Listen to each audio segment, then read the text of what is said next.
Importante que continuam as emendas impositivas e também mais transparência. O que eu lamento é que o desgoverno federal está usando nossas emendas com esse bloqueio para coibir, para disfarçar o imenso rombo que está vivendo a nação brasileira. Nós não temos até hoje o corte de despesas. Nada foi apresentado até hoje. Cadê o corte de despesas do governo federal? Pessoal Rede. Eu fico horrorizado quando vejo o deputado assumir o microfone e cobrar uma postura de corte. Cortes em quê? Sabendo que eles vão ser na saúde, na educação, no salário mínimo, no BPC. Mas para as emendas parlamentares, não. A manutenção de 50 bilhões de reais para as emendas, enquanto defendem cortes, alguns, naquilo que é fundamental para a vida do povo. A mesma coisa na PEC 5. 4 bilhões de reais estimados para grandes conglomerados religiosos, como por exemplo Edir Macedo, ter cashback na compra de jatinho. Onde é que está a política de corte?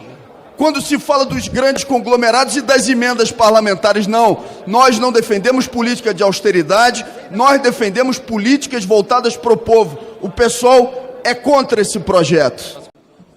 541, não 343, do total de 384. Rejeitadas as alterações. Em votação, a redação final, aqueles que forem pela aprovação permaneçam como se acham. Aprovada, a matéria vai à sanção.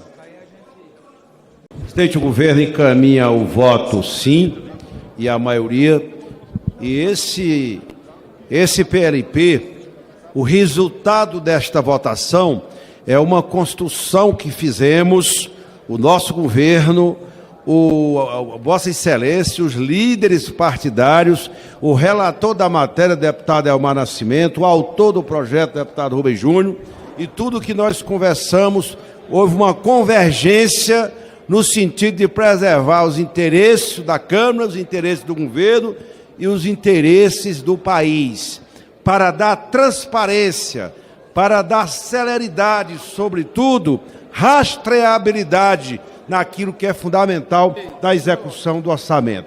Por isso que nós encaminhamos pelo governo o voto favorável a essa Constituição que Vossa Excelência patrocinou junto com o presidente do Senado, os membros do Supremo, o governo federal através do ministro Rui Costa, e todos aqueles que contribuíram para esta grande conquista. Portanto, é nessas horas que preserva-se a harmonia entre o Poder Executivo e o Poder Legislativo. E todos nós estamos de parabéns por termos pacificado tanto aquilo que o Senado aprovou como aquilo que a Câmara aprovou. Portanto, foi um bom entendimento e nós encaminhamos o voto sim, senhor presidente.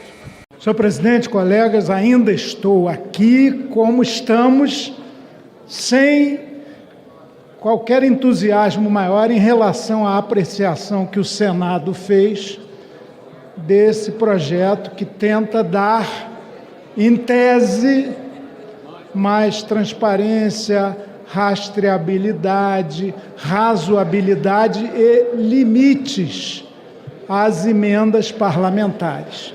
Nós, do PSOL, temos um questionamento de fundo.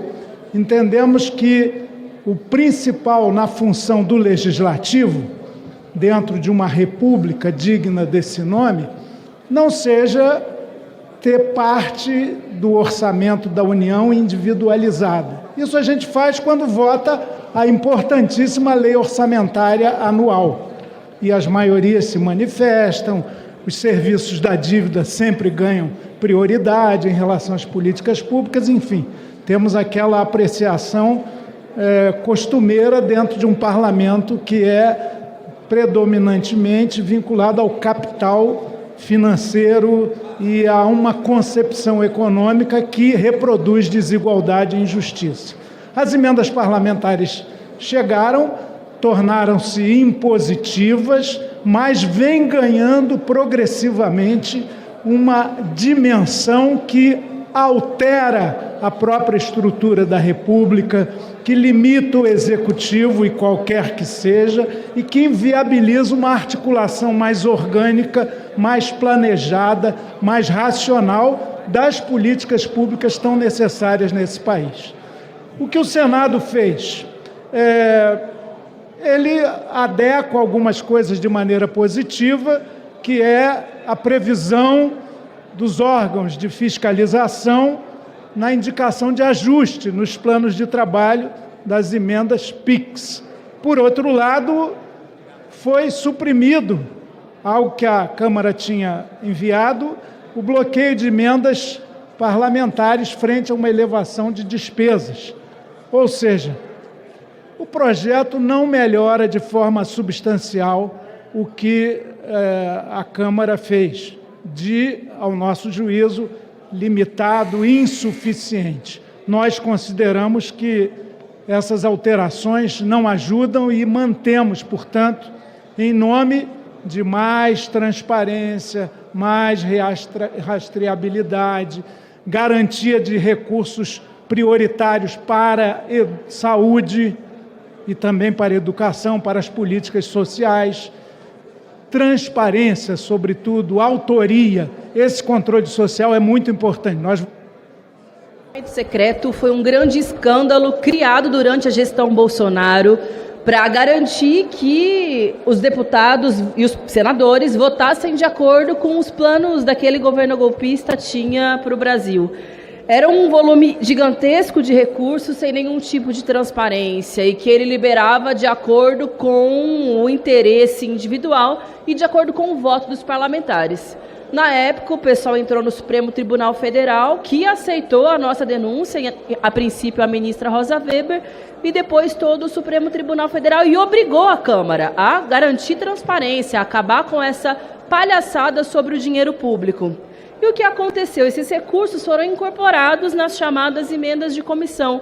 Só que não houve nenhuma modificação estrutural, não se atendeu a nenhum dos pedidos de transparência que foram exigidos pelo STF. Ao contrário, quem é que faz a indicação dentro das comissões para onde vão esses recursos, esses milhões de reais? A gente sabe que são os presidentes das comissões, mas que tem uma influência direta, como bem demonstrou algumas reportagens como a da revista Piauí, do próprio presidente da Câmara. Portanto, a gente está falando de bilhões de reais que não tem nenhum tipo de transparência. E no que esse projeto que está sendo votado no dia de hoje atende a essas reivindicações?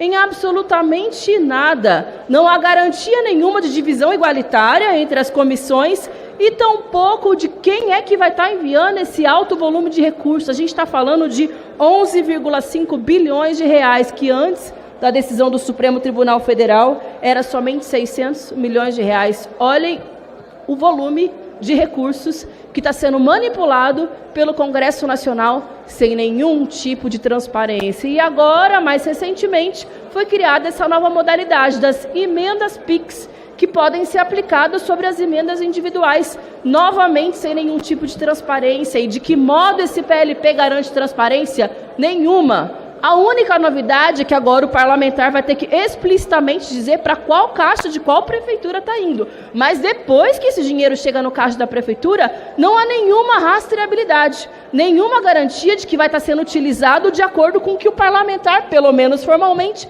indicou que iria. E nem mesmo se está indo para o bolso de alguém, se não está indo para obra superfaturada, se não está sendo desviada. E aí as pessoas se perguntam, o que explica o resultado das eleições agora, de 2024? É isso que explica. Quem conseguiu manejar o maior número de recursos sem nenhum tipo de transparência, conseguiu eleger os seus prefeitos, reeleger os seus vereadores em cima de bilhões de dinheiro público que deveria estar indo para garantir direitos sociais, garantir obras de fato que são necessárias e garantir direitos. E agora ainda não querem que sejam contingenciados esses recursos. Pode gastar à vontade.